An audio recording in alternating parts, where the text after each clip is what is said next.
Selamat pagi anak-anak.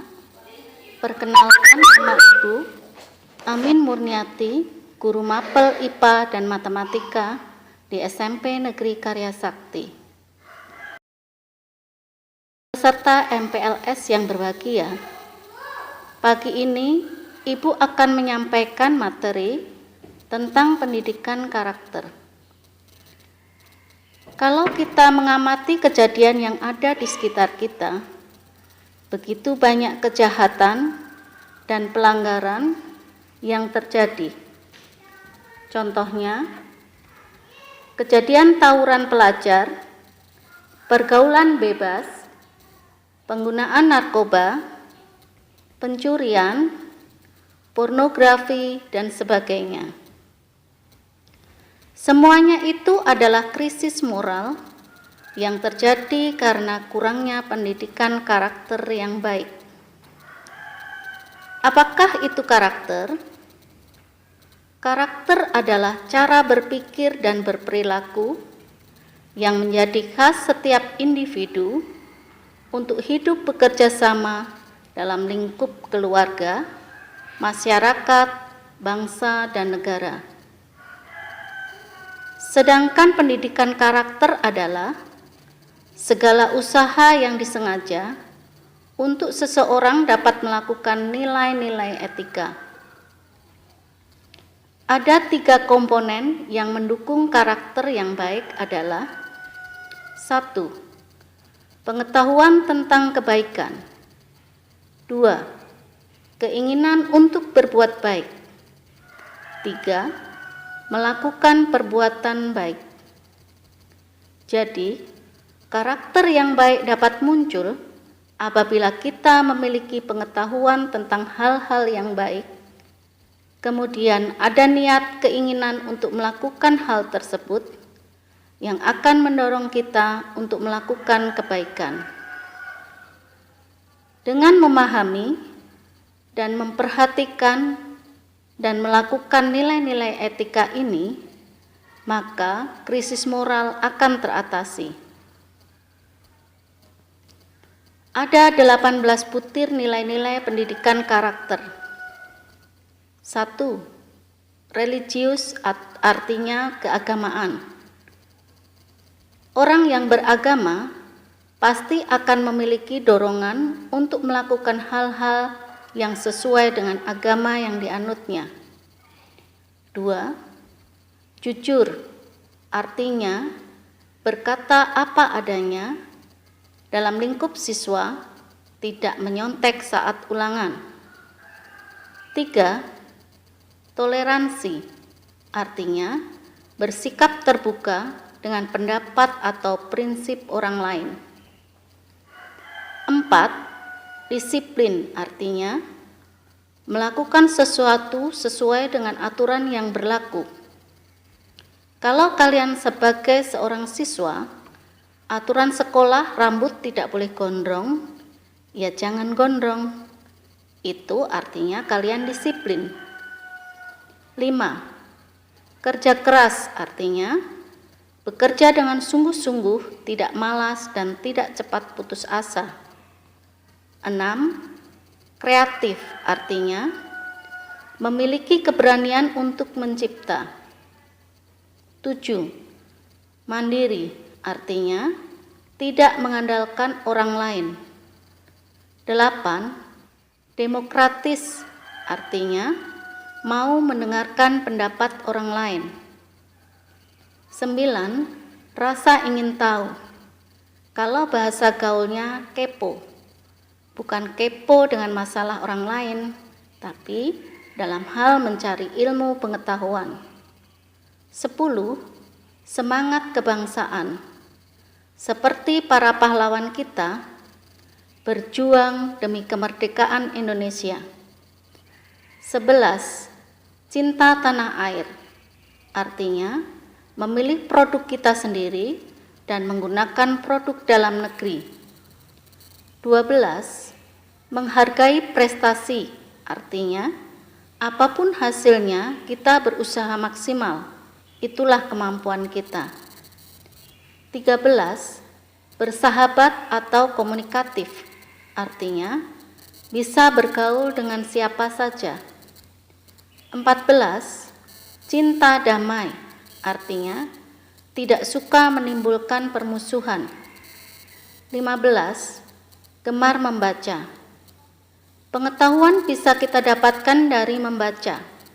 Ada istilah, buku adalah jendela dunia. Dengan membaca, kita akan mengetahui banyak ilmu. 16. Peduli lingkungan. Dimulai dari memungut sampah yang ada di sekitar kita dan tidak merasa jijik ataupun gengsi. 17. Peduli sosial, artinya memperhatikan kebutuhan orang lain, memberi bantuan kepada yang membutuhkan. 18. Tanggung jawab, artinya dapat menyelesaikan dengan baik apa yang sudah menjadi tugasnya. Generasi yang berkualitas harus disiapkan dengan pendidikan karakter ini. Tujuan pendidikan nasional tercantum dalam pasal 1 Undang-Undang Sisdiknas tahun 2003, yaitu mengembangkan potensi peserta didik untuk kecerdasan, kepribadian, dan akhlak mulia. Kalian berada di sekolah, dididik untuk tidak hanya cerdas, namun juga memiliki kepribadian dan karakter yang luhur. Jadi, kalau kalian tidak sopan, ditegur oleh Bapak Ibu guru, itu sudah wajar karena kami harus mendidik kalian untuk menjadi anak yang santun. Kalau kalian bolos sekolah, ditegur oleh Bapak Ibu guru, itu juga menjadi tugas kami untuk mendidik kalian menjadi anak yang mandiri dan bertanggung jawab. Kalau kalian diajak untuk berdiskusi, itu mengajarkan kepada kalian tentang gotong royong, kerjasama, dan tolong-menolong. Ini semua adalah pendidikan yang membentuk kalian untuk dapat memiliki karakter yang baik bagi masa depan kalian. Karena berbagai tantangan kehidupan akan dapat kalian selesaikan apabila kita memiliki karakter baik yang kuat. 9 pilar karakter yang berasal dari nilai-nilai luhur universal atau secara umum. 1. Karakter cinta Tuhan dan segenap ciptaannya. 2. Kemandirian dan bertanggung jawab. 3. Kejujuran atau amanah diplomatis. 4. Hormat dan santun. 5. Dermawan, suka menolong, dan gotong royong atau bekerja sama. 6. Percaya diri dan bekerja keras. 7. Kepemimpinan dan keadilan. 8. Baik dan rendah hati. 9. Karakter toleransi, kedamaian, dan kesatuan. Kesembilan pilar karakter yang baik ini, apabila dilakukan berulang-ulang, akan berubah menjadi kebiasaan. Ada istilah, bisa karena biasa. Jadi kalau kita sudah terbiasa dengan karakter yang baik, maka karakter tersebut akan menjadi kehidupan kita. Sekarang dalam hal keberhasilan prestasi akademik atau yang berhubungan dengan nilai di sekolah. Pada kenyataannya, masih ada saja siswa yang gagal dalam mengikuti proses belajar sehingga nilai akademisnya atau rapotnya buruk, menurun, atau bahkan berperilaku negatif. Faktor yang menyebabkan keberhasilan anak di sekolah bukan karena kecerdasan otak atau IQ. Demikian juga, faktor kegagalan anak di sekolah bukan IQ, tetapi karena karakter yang belum dikembangkan, yaitu pada rasa percaya diri, kemampuan bekerja sama, kemampuan bergaul, kemampuan berkonsentrasi, dan rasa empati, dan kemampuan berkomunikasi. Pada dasarnya, kalian dapat memperoleh nilai akademis hanya 20% ditentukan oleh kecerdasan otak atau IQ. Jadi, tidak ada anak yang bodoh karena modal yang 20% ini. Selanjutnya, proses pembentukan karakter akan melengkapi hingga 100% tergantung pada kalian untuk melengkapinya. Jika kita anggap semua memiliki kecerdasan 20%, kalau dilengkapi dengan pilar kedua, kemandirian dan tanggung jawab, dan pilar keenam, percaya diri dan bekerja keras, yakinlah akan menghasilkan nilai akademis yang cemerlang.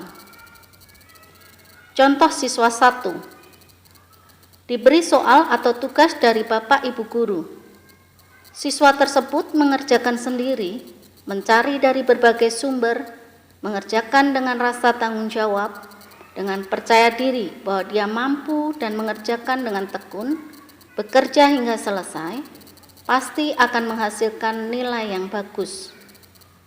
Sebaliknya, jika ada anak lain, siswa 2, yang mengerjakan soal dengan menunggu contekan dari kawan, artinya tidak mandiri, mengerjakan dengan asal-asalan, tidak bertanggung jawab, tidak percaya diri bahwa dia sebenarnya mampu mengerjakan, bukan pekerja keras, malas dan mudah putus asa, maka kita bisa prediksikan seperti apa hasilnya.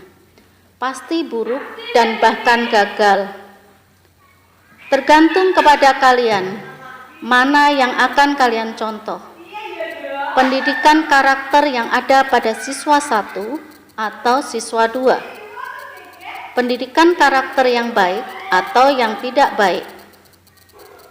Demikianlah anak-anak, 9 pilar karakter nilai luhur yang harus kita biasakan dalam kehidupan kita, sehingga akan membentuk kepribadian kalian, menjadi siswa yang berkarakter, berakhlak mulia, dan cerdas dalam prestasi akademisnya. Maka tujuan pendidikan nasional kita tercapai. Demikianlah materi ini Ibu sampaikan dengan harapan kalian akan terbentuk menjadi siswa yang berkarakter, berakhlak mulia, dan cerdas. Selamat berjuang dan salam sejahtera.